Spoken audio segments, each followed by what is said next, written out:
안녕하십니까. 경향신문 구교영 기자입니다. 정치부 기자들이 모여 주요 정치인의 속내를 파헤치고 미래를 탐구하는 프로그램이죠. 인물비상구 20회 순서 시작하도록 하겠습니다. 오늘도 어김없이 이용욱 기자, 김진우 기자 함께해 주셨습니다. 안녕하십니까. 안녕하세요. 야, 그 사이에 윤석열 씨가 드디어 이제 영어의 몸이 됐는데 꽤 오래 걸린 것 같기도 하고 특검이 출범한 이후로는 굉장히 빨리 된 것 같기도 하고 이런 생각이 교차하거든요.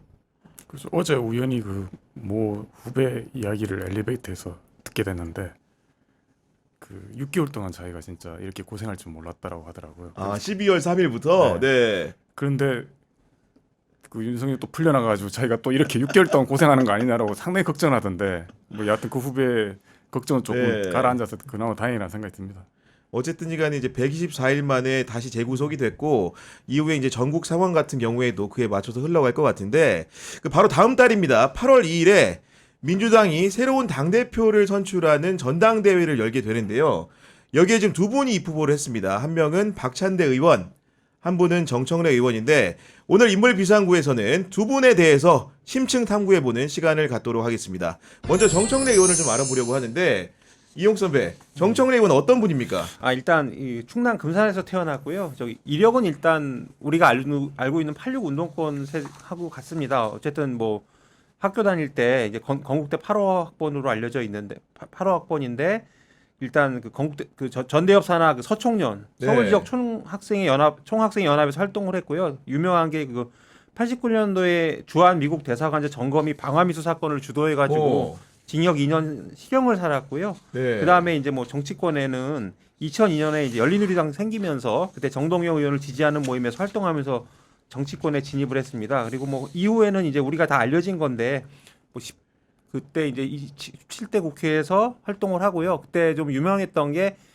열린우리당에 초선 의원들이 되게 많았어요. 그래서 당 지도부 방침하고 어긋나게 자기 소신을 많이 말하는 사람들이 많아서 108번뇌라고 했는데 이제 정청래 의원도 이 108번뇌 중에 한 분으로 꼽히죠. 그래서 지금도 기억나는 게 당시에 2004년도였을 겁니다. 아마 그때 열린우리당에서 4대 개혁법 하는 게 있었는데 국가보안법 폐지, 그다음에 사학법 이런 것들을 이제 폐지하고 개정하고 하는 걸로 그래서 이제 당시에 한나라당하고 협상을 세게 했는데 이제 협상이 교착 상태에 빠졌었어요. 그런데 그때 그래서 이제 당시 당의장이 지금으로 당대표죠. 네. 이부영 전 의원이었는데 이 지도부가 어떻게 생각을 했었냐면 국가보안법을 가지고 그렇게 지금 세게 반대를 합니다. 그래서 이제 요거를 약간 폐지보다는 개정으로 해서 협상의 물꼬를 틀려고 사실상 이렇게 좀 움직임이 있었는데 이때 이제 정청래 의원, 유시민 의원 그리고 지금은 전직 의원이 되셨는데 임종인 전 의원이라고 계세요. 이런 분들이 이제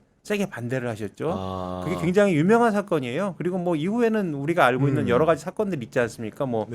박근혜 때 세월호 단식도 하시고 이제 언론개혁법 하고 검찰개혁법 이런 것들 모든 것들에서 있어서 앞장서서 해온 그런 강경한 노선을 걸어온 분으로 이제 모두들 알고 있고 저도 그렇게 인식을 하고 있습니다. 아니 초선 의원 때도 이렇게 개혁했다는 건데 이번에 당대표 출마 원서를 낸 다음에 당원들에게 하는 보고대회라는 것을 영상으로 이제 내놨는데 거기서도 보니까 예를 들면 통합이나 안정, 협치 같은 아름다운 미사 여구는 우리 대통령이 돌려드리겠다. 본인은 당대표가 되면은 철저한 개혁 입법을 통해 가지고 끊임없이 싸우겠다 이런 말씀을 하시던데 그런데 이분이 대학 때도 투사하셨지만은 실제로 정치인이 되기 전에는 학원을 운영하셨다면서요? 그렇죠. 아까 이용욱 기자 말했던 것처럼 이 운동권 활동은 전과 경력이 있으니까 기본적으로 일반 취업이 안 되는 상황이잖아요. 그래서 1990년 초반에 서울 마포구 일대에서 학원을 설립했는데 이름이 길잡이 학원이라고 그러더라고요. 그래서 이제 당시에는 이제 친구랑 둘이서 아마 학원을 했는데 정 의원은 이제 영어를 가르쳤다고 하더라고요. 아, 영어요? 예. 영어 생각보다 문법 위주로 하면 쉽다고 하더라고요. 그래서 그런데 이제 이 학원이 이제 잘 돼가지고 몇 년 만에 4억 두 채랑 스쿨버스 10대까지 보유하는 고 해서 마포 일대에서는 아주 유명한 큰 학원으로 불릴 정도로 성공을 거뒀는데 근데 학원 방침이 당시에 학생들 다 잡아가지고 약간 밤늦게까지 교육시켜서 스파르타식으로 유명했다고 하고요. 그러니까 학생들 사이에서는 이게 애를 잡는다고 길잡이가 아니고 애잡이 학원이다 이런 이야기가 있었다고 합니다. 애잡이 학원이다. 네, 그래서 근데 이제 이게 정 의원이 나중에 이제 마포 지역구잖아요. 그래서 이제 지역구 관리할 때는 이 학원 원장 경력이 도움이 됐다는 게 이 제자들이 기본적으로 이제 지역구에 많이 살고 있고 그렇겠죠. 네. 그다음에 이제 뭐 학부형이 되니까 그다음에 정의원 만나서도 뭐 원장님이라고도 하고 해서 약간 지역구 관리에 도움이 됐다고 합니다. 야, 학원 관련된 일화 이용 선배도 좀 있으시다면서요. 뭐 저기 학원 얘기하면 정치인들이 학원 하는 사람들이 의외로 많아요. 특히 이제 운동권 출신들. 그래서 저 유명한 의원이 지금은 좀 약간 꺾이긴 했지만 정봉주 전 의원도 학원을 아주 유명한데요. 이분은 실제 전공마저도 이제 외대 영어과를 나왔어요. 그래서 외대랑 뭐 같이 해서 했던 것 같은데 학원 이름이 외대 어학원이었고 이게 한 10년 정도 운영을 했는데 분원이 20개까지 늘어났었다고 합니다. 그래서 이거로 꽤 돈을 벌었고요. 네. 제가 이름을 밝힐 수는 없는데 지금 현직 의원으로 꽤 좀 영향력 있으신 분인데 이분을 제가 원외 인사 때 한 2008년 이즈음에 한번 식사를 한 적이 있는데 그때만 해도 이분이 이제 진짜 좀 이름이 없던 분이었는데 그런 말씀을 하셨어요. 자기가 사교육을 반대하는데 자기도 논술가해로 먹고 산다 이런 말을 했는데 그거 보면서 제가 이제 생각을 한 게 왜 정치인들 특히 운동권 출신들은 이렇게 학원가에 많이 진출할까 이런 생각을 좀 해봤습니다. 그래서 가장 뭐 간단한 게 기본적으로 이제 취직이 안 되니까 이쪽으로 뛰어들 수밖에 없고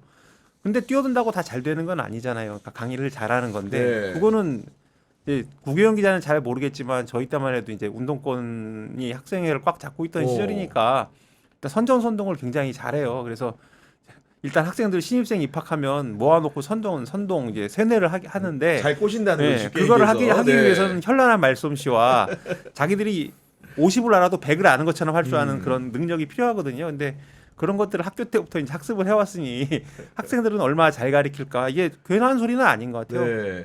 이런 현란한 말솜씨로 무장한 정청래 의원 같은 경우에는 2004년 1월에 정동영 열린우리당 의장 시절에 이제 정치권에 입문을 해서 국회의원이 된 거 아니겠습니까? 그렇죠. 그 당시 그 전에 뭐 기본적으로 노사모 활동하다가 뭐 열린우리당 입당을 하고 난 뒤에는 이제 정 의장 쪽으로 이제 넘어갔다고 하는 거 표현하고 네. 뭐 지지 세력 이끌면서 해서 그 당시 이제 정동영 의장이 이제 중앙 열린우리당 의장 됐을 때 그 청년 몫으로 해가지고 이제 뭐 활동을 했고 그 다음에 이제 2004년인가요? 그때 이제 총선 공천 받아가지고 네. 마포구에서 이제 강영석 의원하고 붙어가지고 이제 뭐 이겨서 이제 처음으로 입성을 하게 되죠. 근데 뭐 그 뒤로 이제 총선 이 정의장 계속 측근으로 활동을 했지만 이제 그 대선 때 뭐 이명박한테 정동영 의장 지고 맞습니다. 난 뒤 본인도 이제 강영석한테 지면서 한번 그 저기 낙선하고 난 뒤에 그 뒤로 다시 한번 더 재기를 하게 되는 거죠. 그러니까 이분이 보면은 많은 분들이 연속해서 국회의원이 됐을 거라고 생각하는데 그게 아닙니다.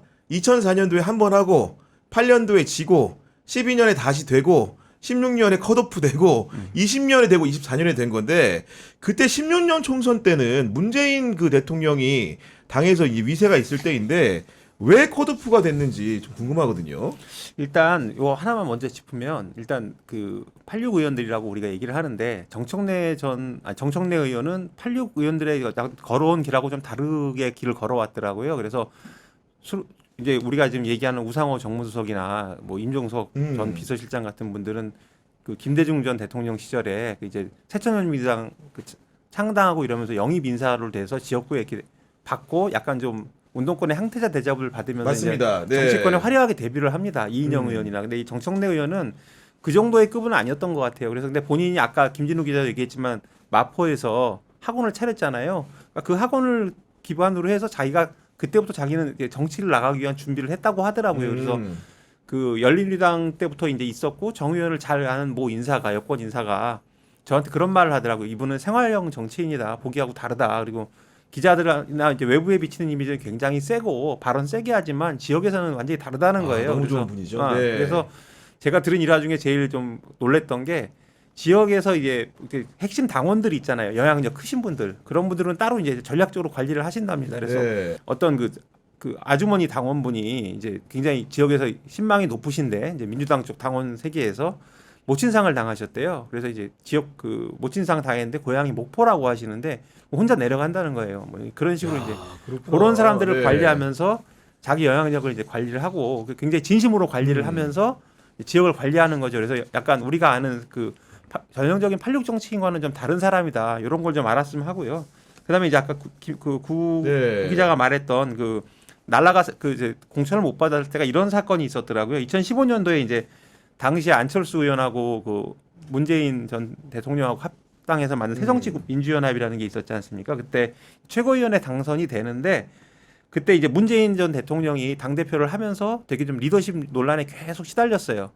지지율도 많이 떨어지고 사실 당도 좀 어려운 상황이고 그래서 이제 당시 이제 비문계에서 계속 물러나라. 니들이 네가 안 가면 내가 간다. 뭐 그래가지고 네. 그렇게 얘기를 하니까 이제 정 의원이 그때 뭐라고 하냐면 사퇴하지도 않으면 사퇴할 것처럼 공갈 치는 게 더 문제. 이래가지고 이 공갈 발언 때문에 이제 당 갈등을 빚었다. 그래서 이제 당직 정지 1년 중징계를 받았고요. 이것 때문에 이제 공천을 못 받았는데 당시에 이제 공천 과정에서는 또 지금 우리 그 김종인 맞아요. 비대위원장이 네, 들어오시면서 얘는 공천을 줄 수 없다 이런 의견들이 올라오는데 또 한편에서는 다른 비대위원들이 정청래 의원을 안 주면 되게 타격이 크다. 온라인상에서도 그렇고 정청래 의원만한 대안이 없다. 그런데 네. 김종인 의원이 그냥 관철을 시켜버리죠. 그래서 공천을 못 받고요. 또 아까도 생활형 정치 말했지만 자기가 공천을 떨어지고 나서도 그렇게 지역을 돌고 그랬대요. 그러니까 그 열심히 했답니다. 네. 그래서 이제 그런 것 때문에 당원들이 더 좋아한다 이런 얘기를 들었어요. 제가 하나 좀 처음에는 그 당시 그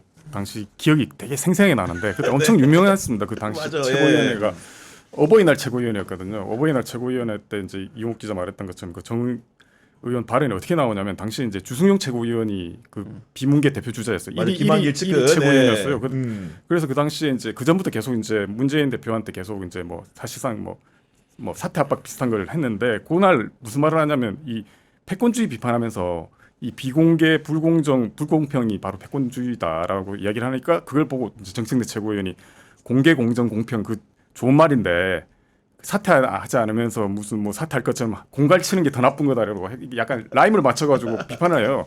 그래서 이제 주최군이 약간 빡쳐가지고 그랬구나. 네. 그 저기 뭐야 그 문재인 대표 말도 하는데도 박차고 뛰쳐나갑니다. 그런데 더 웃긴 게 뭐냐면 당시 이제 뭐 최고위원들이 순번대로 이제 이야기를 하잖아요. 그 다음 순번이 이제 그 여성목 최고위원회였던 유승희 최고위원회거든요. 유승희 최고위원이 무슨 말을 하냐면 그거 난리가 나 있는데 자기가 이제 이 전날 경로당 찾아가지고 이제 노래 한 자락 불러드렸다면서 연분홍 치마가 노래를 불러요. 그래서 당시 기자들이 이게 무슨 복숭아학당이 뭐냐라고 해가지고 난리가 났어요. 그래서 그때부터 완전히 그 민주당 이 혼돈에 네. 빠지게 되는 그 계기가 됩니다 그때. 아니 근데 정청래 의원은 그야말로 성깔이 있다고 하는 게 이게 알려진 일화이기도 하고 아시는 분들도 있고 모르는 분들도 있겠지만은 유명한 일화가 19대 국회 때 그러니까 국회 본회의장이 대기실이 있는데 거기에 있다가 새누리당 소속의 건국대학교 이제 선배 의원이 온 거예요. 초선이 돼가지고 그 자리에서 자연스럽게 정 의원 내가 대학 선배인 거 알지? 이렇게 얘기했더니 거기서 이제 정청래 의원이 재선인 정청래 의원이 여기가 무슨 대학 동창회인 줄 아냐면서 앞으로 그런 논리면 나한테 재선 의원님이라고 부르세요 이래가지고 굉장히 면구하게 만든 상황이 있었는데 그런 것처럼 정청래 의원은 한번 마음 먹으면은 그냥 뱉어버리는 직격형 스타일입니다 완전히. 그렇기 때문에 이제 여러 가지로 이제 정치적으로 보면은 뭔가 순탄하게 자기 입지를 다져온 분은 아닌 것도 같기도 한데 여간 그럼에도 불구하고 20년, 24년에 연거푸 당선이 돼가지고 4선 의원이 됐는데 여간 의원으로서 본인이 이룬 업적, 성과 같은 게 있지 않겠습니까? 일단 뭐 저기 제가 아까 말씀드렸지만 일관되게 좀 강경 개혁의 그 어떤 저기 노선을 견지를 해왔기 때문에 아까 뭐 세월호 단식도 했었고 그다음에 이제 강경 검찰 개혁 이런 얘기도 세게 얘기를 해왔고요.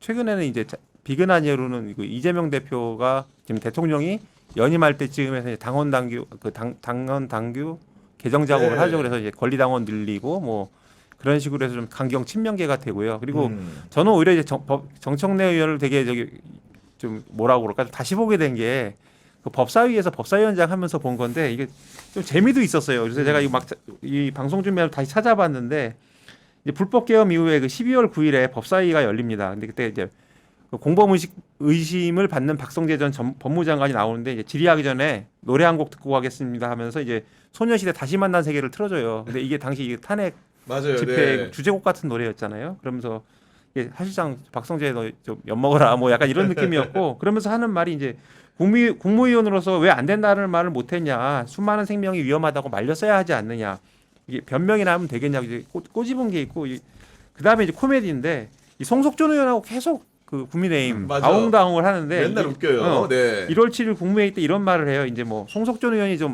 말도 안 되는 소리를 하긴 했죠. 이제 탄핵 찬성 집회 얘기를 하니까 그걸 이제 이 의의를 제기하면서 더 많은 국민들은 반대편에 서 있다 하고 이제 윤석열 옹호하듯이 말을 하니까 정청래 의원이 발언권 없고 얘기하세요. 그러니까 송 의원이 그럼 발언권 주세요 했더니 안 줘요. 그러니까 말하지 마요. 뭐 이런 거 있었고요. 또 하나는 이제 법사위에서 국민의힘 반대하는 그 법안을 처리하면서 이의 있습니까 하고 물어보니까 국민의힘 의원들이 이의 있습니다라고 답을 해요. 그랬더니 이의가 있으므로 국회법에 따라 표결 처리하겠습니다. 그리고 표결 통과시켜 버려.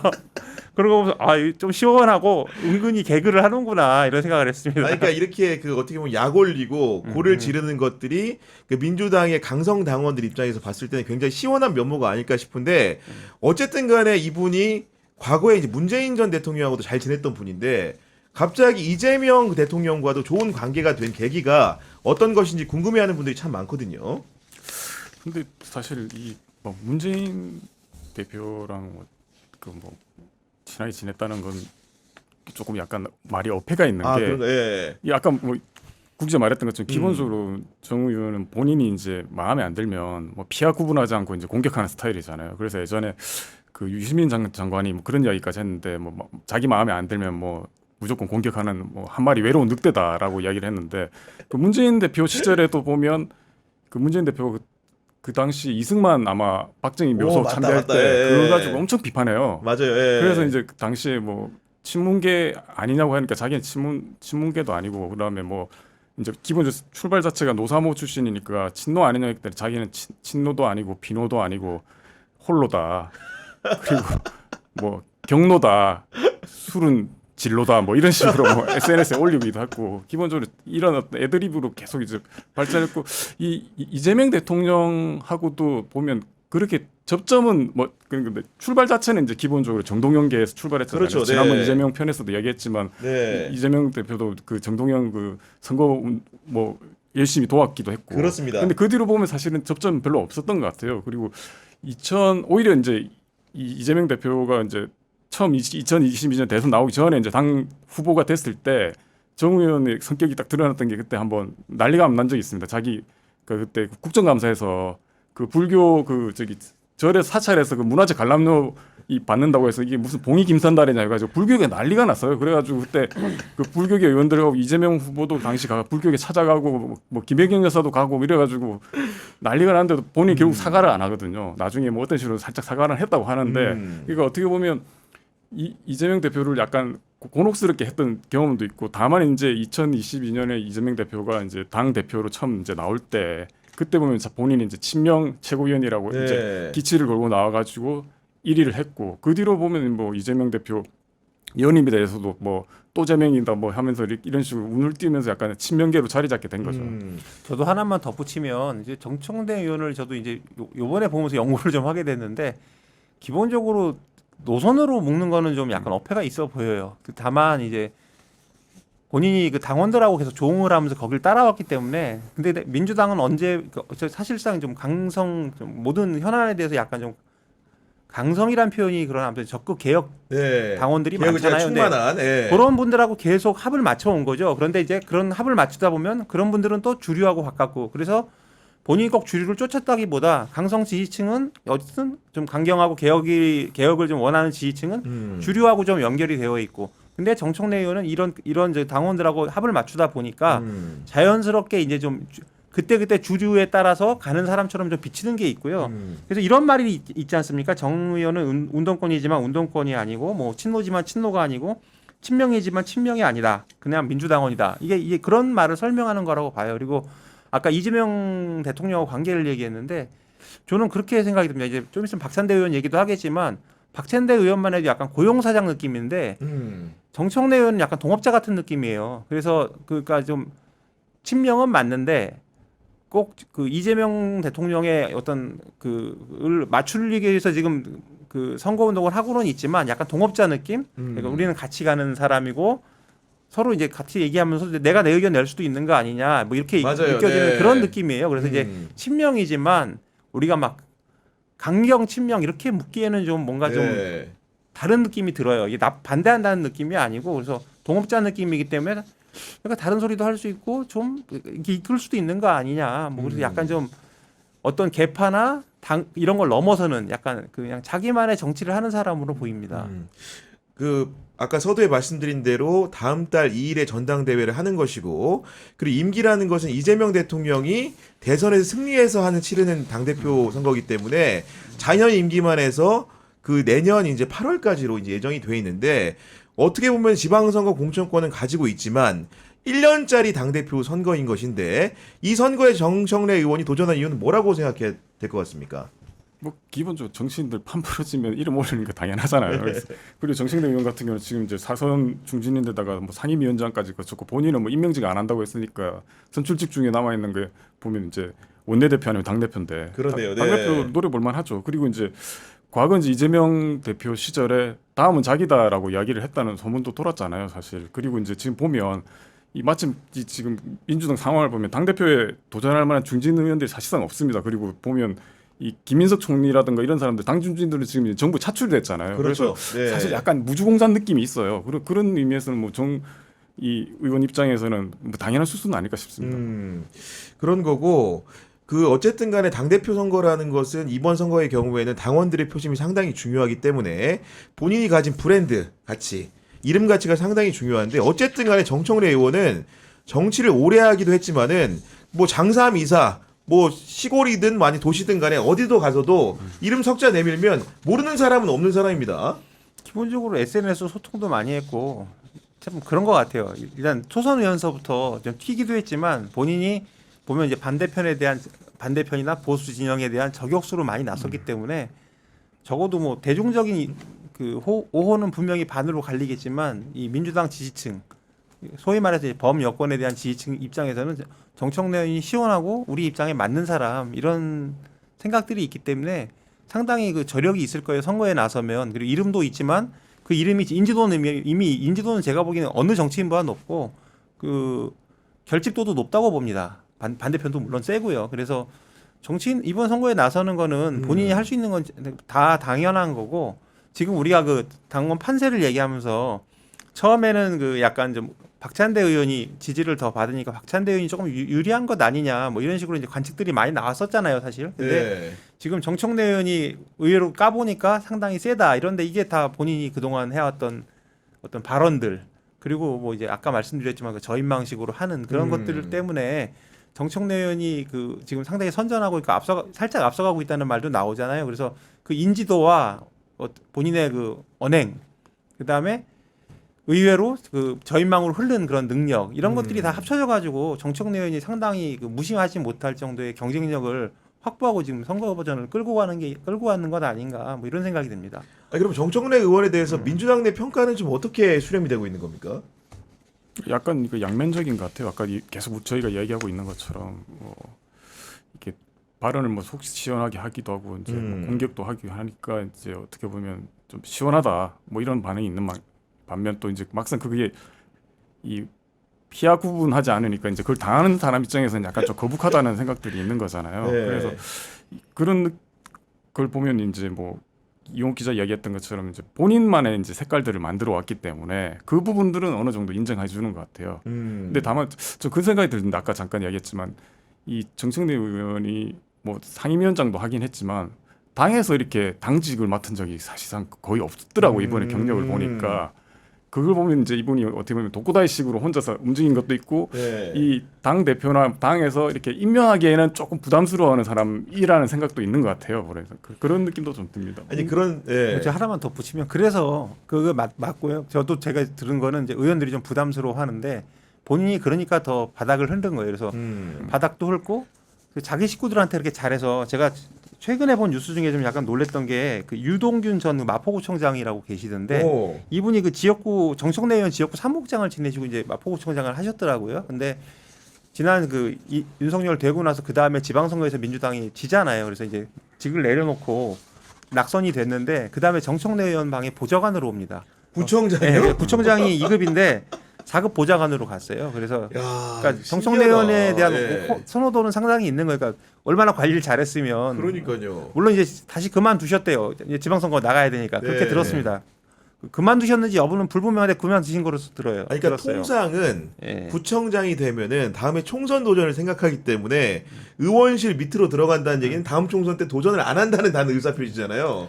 다시 이제 지방선거에 네. 나간다는 얘기고요. 그러니까요. 그걸 네. 준비한다는 것이고 기본적으로 아무리 그래도 내가 2급 그러니까 구청장이 2급이라고 하지만 사실 국회의원 못지않게 힘이 있고 어쨌든 마포가 작은 데도 아니고 그런 데서 네. 그 구청장 한 사람이 다시 4급 보좌관으로 간다는 게 사실 쉬운 건 아니죠. 쉬운 결심. 아니 그래서 그럼 네. 당시 뉴스에도 좀 나오고 그랬어요. 조그만 언론 같은데. 아니 그럼 말씀 듣다 보니까 정청래 의원 어찌 보면은 국회 안에서 이제 정치인들 대하는 것과 국회 밖에서 지역구에서 정치인 대하는 게 좀 다른 것 같은데 왜냐면은 일단 이분이 이제 국회의원 사용법이란 책도 낸 적이 있는데 제가 읽어봤더니 거기에 이제 나쁜 정치인 유형이 있는데 어떻게 표현이 돼 있냐 적도 없고 동지도 없는 국회의장형 정치인이 나쁜 정치인이다. 쉽게 얘기해서 양비양시에 빠져가지고 황희정승처럼 행동하는 사람이 나쁜 정치인이라 규정을 하던데 기본적으로 국회라는 전장에서는 그렇게 하면서 실제 자기 지역구나 이제 국회 밖에서 이제 할 때는 보면은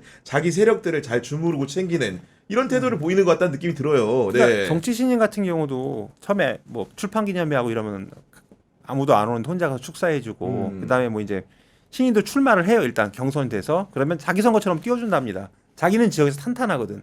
아. 그래서 이제 그런 식으로 관리를 하는 거예요. 네, 그 정청래 의원 보면은 그 진짜 말씀대로 실제로 이번에 대선 이재명 대통령 선거를 치르는 과정도 지역구는 사실 얼마나 자신 있으면 비워두고 호남 지역에 내려가가지고 선거운동을 한 거 아니겠습니까? 그러니까 그 호남에 나간 네. 것도 사실 이건 전당대회에서 엄청난 도움이 되는 거죠. 맞아요. 호남을 훑고 다녔으니까 호남에서 네. 정청래 의원이 인기가 높다는 거 아니에요. 그러니까 거기서 이 양반이 어떻게 지역을 훑고 다니는지 우리가 좀 그러니까요. 대충 짐작은 할 수 있는 거죠. 호남 지역이 지금 권리당원 전체 100%로 치면은 35% 거의 3분의 1의 포션을 차지하고 있기 때문에 거기서 대선 그 선거 운동을 했다는 것 자체가 어떻게 보면 이재명이 공석이 된 당대표를 하겠다라는 강한 신념의 표현이었던 것도 같은데 여하간 언론도 정청래를 많이 만나기 때문에 기자들 사이에서도 정청래 의원이 어떤 사람인지에 대한 평가 정도 있을 것 같거든요.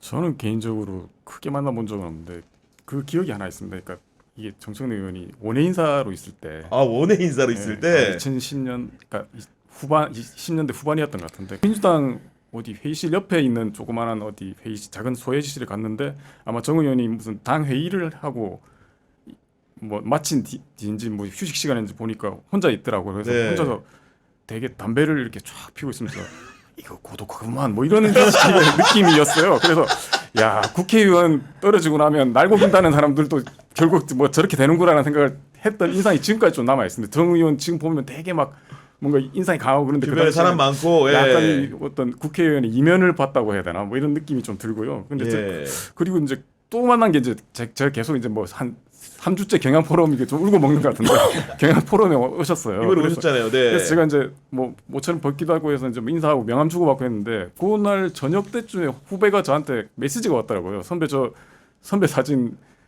정청래 의원 페이스북에 올랐습니다. 그래서 깜짝 놀라서 봤더니 그날 당일 누가 사진 찍는지는 몰랐는데 저를 비롯해서 그때 한 20장 넘게 사진이 쫙 올라와 있더라고요. 그래서 이거 보면서 이게 정청래 의원이 기본적으로 뭐 SNS 활용 잘하고 본인이 뭐 SNS가 시대 정신이라고 옛날에 했던 이야기도 있잖아요. 맞아요. 그만큼 네. 이런 걸 잘한다는 생각이 들었고 후배들한테 물어보면 약간 평가가 조금 애매합니다. 이게 좀 썩 내켜하지 않는 후배들도 좀 있고 왜냐하면 아무래도 이게 기본적으로 이분이 보수 언론하고도 좀 척을 졌고 해서 기자들 만나는 것도 좀 가려서 만나기도 했고 그리고 만나면 또 이제 또 한 시간 동안 자기 자랑 계속하고 그다음에 이제 기자들이 뭐 좀 이렇게 민감한 거 물어보면 그거 왜 물어보냐라고 딱 이렇게 따지고 이러니까 약간 거북스러운 부분이 있는데 다만 이제 그 이야기는 하더라고요. 정 의원이 이렇게 뭐 그 과거에는 그 정도는 아니었는데 이게 2016년 총선에서 이제 컷오프 되면서 맞아요. 약간 그게 네. 상당히 본인한테 트라우마가 있어가지고 타격이 엄청났다고 하더라고요. 그 뒤로 약간 사람이 좀 더 변한 거 아니냐 뭐 이런 이야기도 하더라고요. 저도 이제 19대 국회의원 할 때 뭐 밥도 뭐 먹어보고 얘기도 해봤는데 그때 기억나는 게 통상적으로 이제 기자들이 국회의원들을 선배라고 통칭을 하잖아요. 아주 오래된 관습인데 그 정청래 의원이 왜 기자들이 국회의원한테 선배라고 부르냐. 국회의원이라고 불러라 해가지고 정청래 의원한테는 의원님이라고 했던 기억이 납니다. 네. 그 말씀하시니까 저도 이제 정청래 의원하고 한번 저녁을 한 적이 있는데 그래서 의원 호칭 이것도 궁제로 좀 생각나는데 네. 어차피 이제 예전에 임종인 전 의원이라고 했었어요. 근데 이분이 좀 정청래 의원하고 조금 비슷한 데가 있어요. 그래서 뭐 직설적이고 의견 강하고 뭐 개혁 얘기하시고 근데 상당히 진심이 있어요. 그리고 공부도 열심히 하고 근데 어느 기자가 임 선배 그랬더니 내가 왜 네 선배냐. 그리고 이제 근데 이제 같은 대학 나온 후배 기자가 있잖아요. 너는 후배 선배라고 해도 돼. 아, 진짜로? 그러니까 그게 어떤 의미를 담근 건 아니고. 네. 근데 이제 이분하고 한번 제가 전에 원외 인사가 된 거 이분 떨어지고 이제 그래서 저녁을 한번 인사동에서 먹었는데 이분이 그 완전히 두지불사예요. 안주 시키는데 안주가 오기 전에 이제 돌리기 시작해. 야, 많이 드시는구나. 그래서 네. 그리고 이제 셋이 먹어요. 그럼 한 사람이 자리를 비우면 좀 쉬잖아. 그럼 이제 그 사람 둘이 돌리는 분이야. 근데 이제 그렇게 먹다가 저도 이제 이거 견디기 힘들다 막 이러고 있는데 저기서 정청래 의원이 들어오고 있는 거야. 그래가지고 이거는 큰일 났다. 무슨 예. 얘기 나오는지 기억도 안 나요. 그냥 기어 나갔어 자리에서. 그런데 여하튼 이분도 보면 그 임종인 전 의원도 지금 변호사신데요. 내가 왜 네 선배야 약간 비슷한 그런 이렇게 느낌이 좀 있네요. 계열의, 근데 사실 네. 정청래 의원은 좀 발언을 그렇게 하고 언론에 대해서 좀 적대적인 발언을 하시다 보니까 진보 언론이건 뭐 보수 언론이건 사실 좀 그 거리감이 느껴지는 측면이 좀 있죠. 그리고 근데 저도 이거 준비하면서 느낀 건데 여하튼 전략적으로 굉장히 관리할 사람은 잘한다. 그러니까요. 네. 예. 다만 이제 좀 주류 언론에 대한 어떤 불신과 적대감 같은 건 상당히 좀 있으신 것 같아요. 뭐. 그래 본인이 저도 뭐 개별의 낱낱이 기사는 기억이 안 나는데 일부 보수 언론으로부터 사실 당하지 않아야 될 공격들을 당한 적이 몇 번 있었던 것 같고 그것이 본인 선거에도 당락에 영향을 끼친 적이 있었던 것 같은데 그런 부분들에 대한 한들이 아마도 이렇게 나타나는 게 아닌가 좀 싶은 거고. 그리고 제가 정 의원 하면 또 생각나는 일화가 제가 열린우리당 나가던 그 2004년도 그 즈음에 이제 국회에 좀 잘생긴 의원들 얘기가 막 네. 떠돌았었는데 그 당시에 이제 임종석 전 의원 그 다음에 해수부 장관까지 하셨던 김영춘 전 의원 이렇게 좀 두분 다 잘생겼네요. 예. 잘생긴 의원들이 많았어요. 근데 이제 어느 자리에서 정청래 의원이 그런 얘기를 했다는 거예요. 1등은 임종석, 2등은 김영춘, 3등은 나.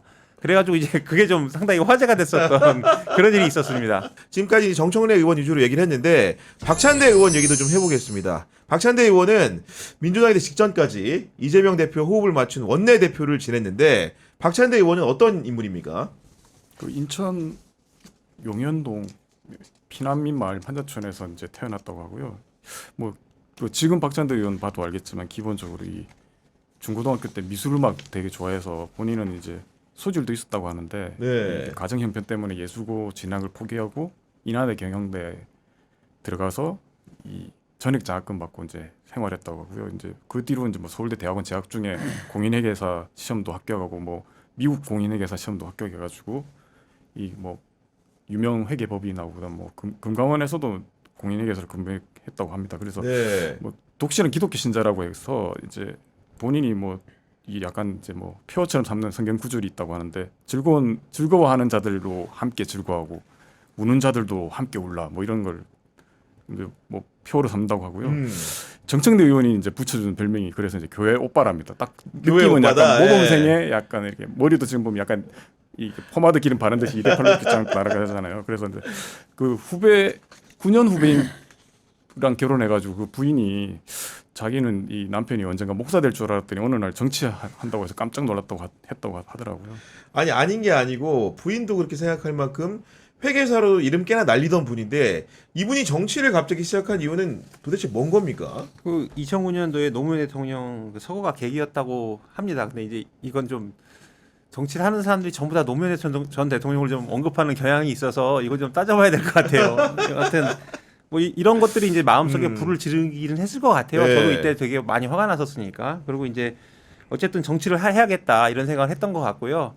약간 살아온 과정을 보면 정청래 의원이랑 비슷한 것도 같아요. 이분도 약간 생활형 정치식으로 영입해서 들어온 건 아니잖아요. 그래서 처음에는 자기 그 원래 그 고향이었던 지역에 그 인천 남구에 출마하려고 용현동에 있는 그런데 당시 여성 공천 우선 원칙 때문에 공천 못 받고 2014년도에 이제 사고 지역구가 생깁니다. 연수구. 그래서 거기 경선에서 들어갔는데 이것도 이제 처음에는 자기가 남구 지역위원장 선거에서 컷오프를 당해서 그러면 여기라도 가봐 해서 갔대요. 근데 당시만 해도 이 지역구가 연수구가 상당히 민주당 계열에서는 험지 중 험지였고 한 번도 된 적이 없는 그런 곳이었답니다. 그랬구나. 그러니까 예. 이제 가려는 사람이 없었겠죠. 그래서 가서 경선에서 승리하고 어쨌든 또 당시에 이제 원래 이쪽은 누구의 그 텃밭이었냐면 황우여 전 의원. 근데 이제 이분도 당시에 이제 당에서 많이 나왔으니까 다른 데로 나가라 하면서 이분이 이제 지역구를 떠나요. 그러니까 이제 강자가 떠나니까 약간 빈 곳이 되잖아요. 네. 그래서 이제 그쪽에서 출마하고 나갔는데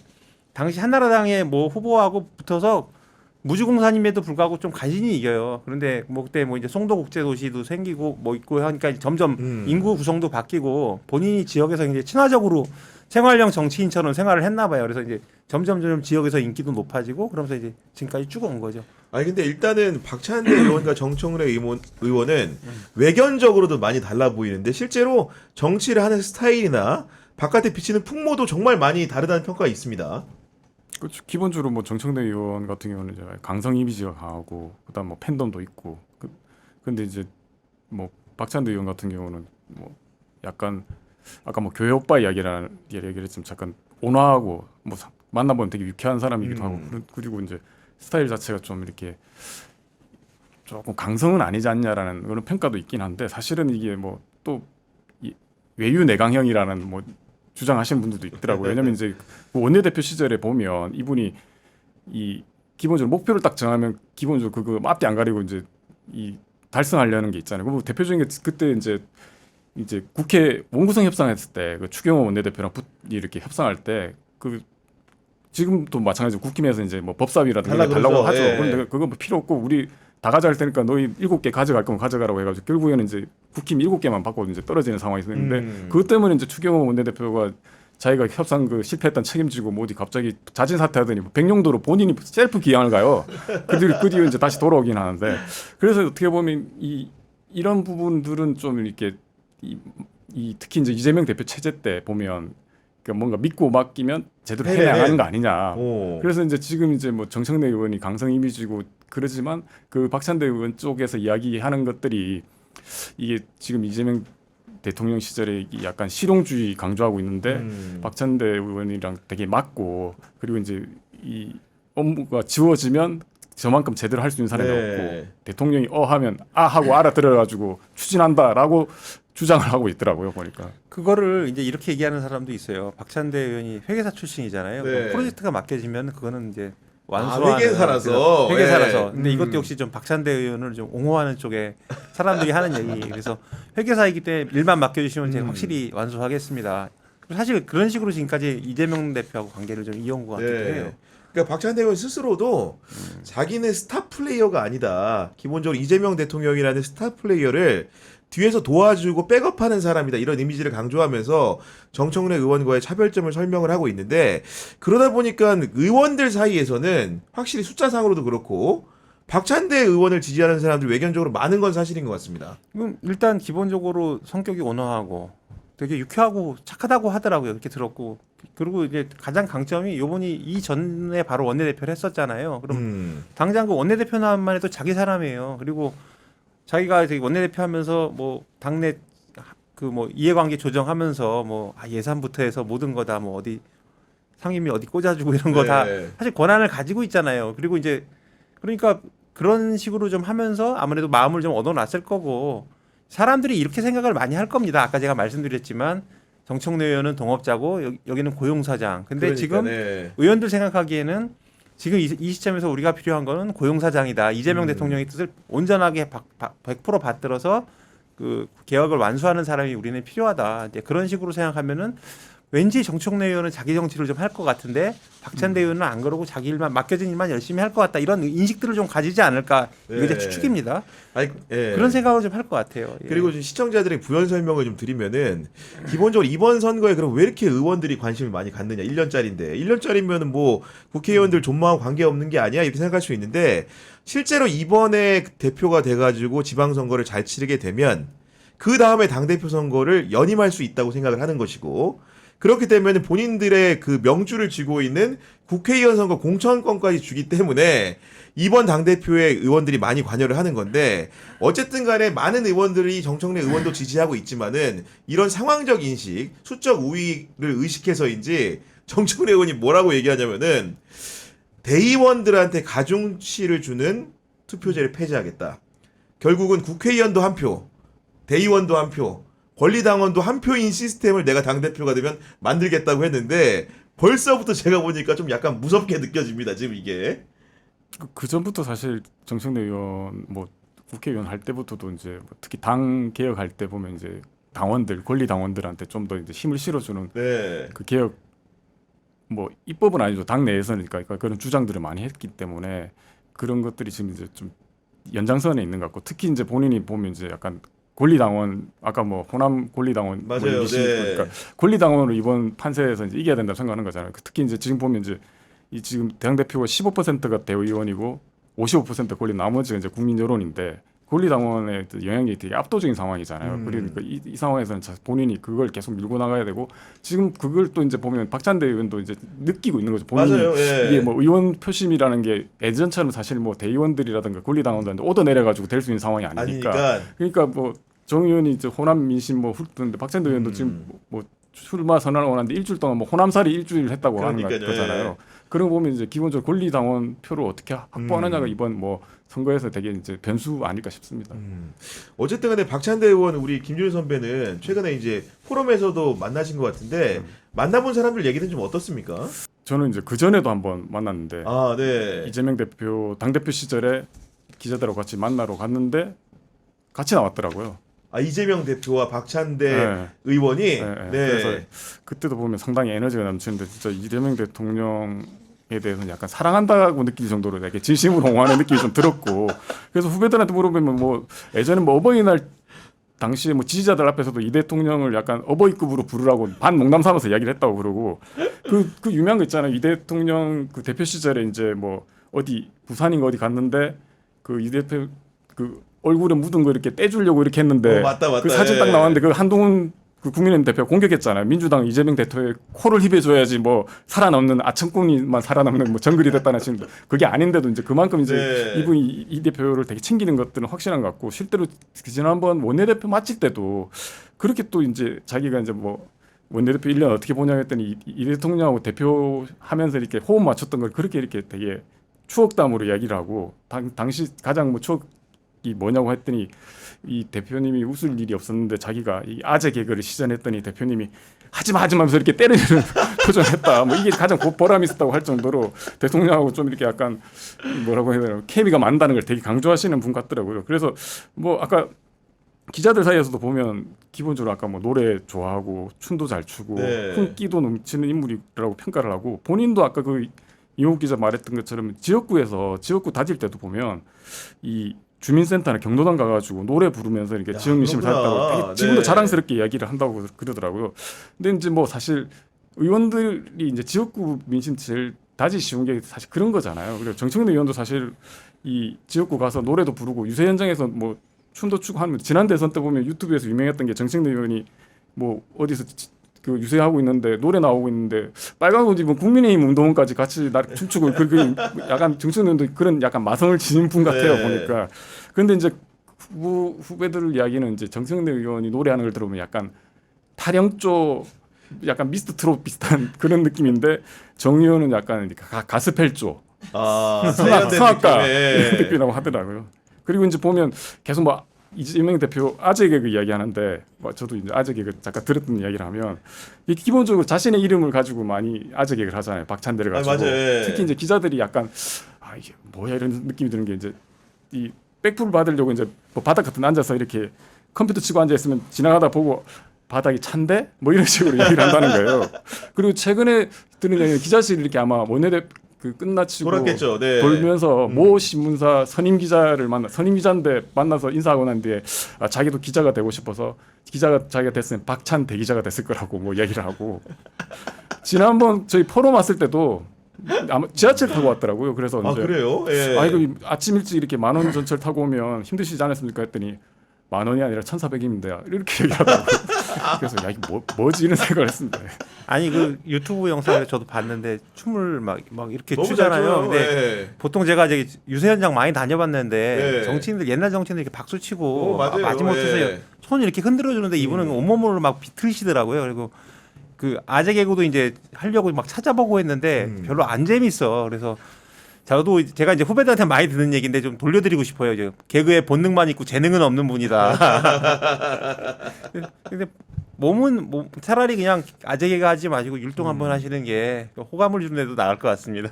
아니 지금 보면 사실은 여러 사람들이 이제 명심이 무엇일까 정청래하고 박찬대 사이에서 이걸 본질적으로 많이 궁금해하는데 일단 이재명 대통령은 선거 불개입 원칙을 천명했기 때문에 진짜 의중은 알 수는 없긴 한데 박찬대 의원의 장점이라고 한다면은 제가 알기에도 박찬대 의원이 정치를 시작할 때 처음에는 이제 공천도 못 받고 그러다가 이재명이라는 사람을 만나가지고 사실은 그 날개를 달았거든요. 어떻게 보면은 박찬대 정치의 처음과 어떻게 보면 끝까지 함께할 사람이기 때문에 그런 오래된 관계에 있어서는 이재명 대통령과의 관계성 측면에서만 본다면은 박찬대 의원이 장점인 측면도 분명히 있는 것 같은데 여간 당대표가 되면은 원내대표도 했으니까 본인이 추진하고 완료하고 싶은 과제가 있지 않겠습니까? 기본적으로는 뭐 이번 당 대표가 되게 이제 중요한 게 이 뭐 이재명 정부 첫 당 대표 되는 거잖아요. 그리고 보면 이제 이재명 대표, 그러니까 이재명 정부를 성공시키는데 큰 역할을 해야 되고 그러려면 당 대표 역할이 뭐 무엇보다 중요하지 않습니까? 네. 그러니까 기본적으로 이제 한 축이 이제 그 대통령실이라면 나머지 축이 이제 뭐 그 여당이니까 여당 쪽에서 이제 뭐 입법이라든가 아니면 뭐 각종 뭐 현안에 대해서 이제 소를 높여줘가지고 좀 이렇게 2인 3각으로 가야 되는 부분들이 있는 거죠. 그런 의미에서는 이 당대표 역할이 되게 중요하고 박찬대 의원이든 정청래 의원이든 한창 하는 것들이 그거잖아요. 좀 그러니까 스타일은 좀 다르죠. 정청래 의원은 그런 이야기를 하잖아요. 싸움은 내가 할 테니까 뭐 저기 대통령님은 이제 열심히 이제 민생 챙기고 국정 챙기시라고 하는 거고 박찬대 의원은 좀 보면 이제 이 확실하게 이제 이재명 대통령을 뭐 밑에서 받쳐줄 수 있는 존재가 되겠다. 네. 뭐 이런 식으로 이야기를 하고 있는 것 같습니다. 제가 이제 박찬대 의원 돕는 분들 얘기 좀 들어봤더니 초기에 좀 약간 우리가 대응을 잘못한 것 같다. 뭐 뒷얘기를 하시던데 그 정청래 의원을 두고 좀 말도 안 된다고 생각하는 부분도 있지만 수박이라는 얘기가 좀 나왔잖아요. 그때 너무 우리가 순진하게 갔다. 점잖게 갔다. 어? 그때 조금 노이즈를 조금 더 일으키는 게 전략상으로는 좀 판을 좀 흔들 수 있는 방법이지 않아서 뒤늦게 후회를 좀 하더라고 보니까요. 왜냐하면 예. 처음에는 박찬대 의원이 굉장히 대세론 비슷하게 맞아, 예. 이게 뭘 까기 전에는 그렇게들 인식들을 하고 있더라고요. 그래서 그런데 막상 까보니 이게 좀 약간 박빙으로 좀 열세다 이런 말이 네. 나오는 것 같고 사실 저는 지금도 잘 모르겠어요 누가 이길지는. 왜냐하면 마지막까지는 모릅니다. 해봐야 합니다. 그리고 예. 나중에 진짜 누가 이재명 대통령의 국정에 도움이 되는가에 대해서 당원들이 진지하게 생각하는 타이밍이 오거든요. 그럼 또 그때 가가지고 이제 최종 그 표심이 정하겠지만 지금 판세 봐서는 도저히 이게 함부로 가능하기 속당하기 좀 어려운 네. 상황이 아닌가 이런 생각이 듭니다. 알겠습니다. 마지막으로 인물비상구의 시그니처 코너죠. 한 줄 평 김준우 선배부터 들어보도록 하겠습니다. 뭐 두 사람 다 이제 기본적으로 흥도 많고 끼도 많고 말도 많은 분이시잖아요. 그래서 이 지난번 후보 등록하기 전에도 이미 이분들이 이제 선거 운동하면서 뭐 검찰 개혁 토론회 가가지고 뭐 이제 뭐 검찰 개혁을 뭐 추석 밥상에 얹겠다고 앞서거니 뒤서거니 발언도 하고 근데 끝나고 난 뒤 나오면서도 그 이야기를 서로 손 꼭 잡고 나오더라고요. 우리는 헤어질 결심 안 한다. 뭐 그런 이야기도 하던데 아무쪼록 이 경선 과정에서 네. 안 헤어질 결심을 계속 이어가고 그리고 이제 흥도 많으신 분들이니까 전대위에는 뭐 신바람 정박사 박박사로 이재명 대통령 뭐 백업맨도 되고 그다음에 네. 이제 국민들까지 춤추게 했으면 좋겠습니다. 네. 우리 이용욱 선배는요? 예, 뭐 저도 되게 그런데 이제 저는 정청래 의원 이제 준비하면서 느낀 게 뭐 지역구 공략이든 뭐 남들이 찾기 어려운 바닥을 잘 했는 것 같으니까 이제 국정을 누가 대표가 되든 간에 국정에 가려운 곳을 잘 긁어주는 국정 효자손이 되라. 이게 국정 정청래 효자손이 의원한테 되라. 해주고 싶은 네. 얘기고요. 박찬대 의원은 뭐 김진호 기자도 얘기했지만 흥도 많고 농담도 잘하고 뭐 춤추는 것도 꺼리지 않고 뭐 재미는 좀 없어 보이지만 여하튼 그래서 국정이라는 게 딱딱할 수밖에 없는데 좀 이런데 좀 신바람을 불어넣는 네. 국정 엔터테이너가 되라 이렇게 주문하고 싶습니다. 알겠습니다. 정치부 기자들의 본격 정치인 사담의 인물 비상구는 여러분들과 함께 만들어가는 프로그램입니다. 유튜브 경향TV 커뮤니티에 방문하셔가지고요. 보고 싶은 정치인, 듣고 싶은 정치인 이름을 적어주시면 저희가 적극적으로 반영해서 방송해드리도록 하겠습니다. 지금까지 이용욱 기자, 김진우 기자와 함께했습니다. 오늘도 함께해 주셔서 감사합니다.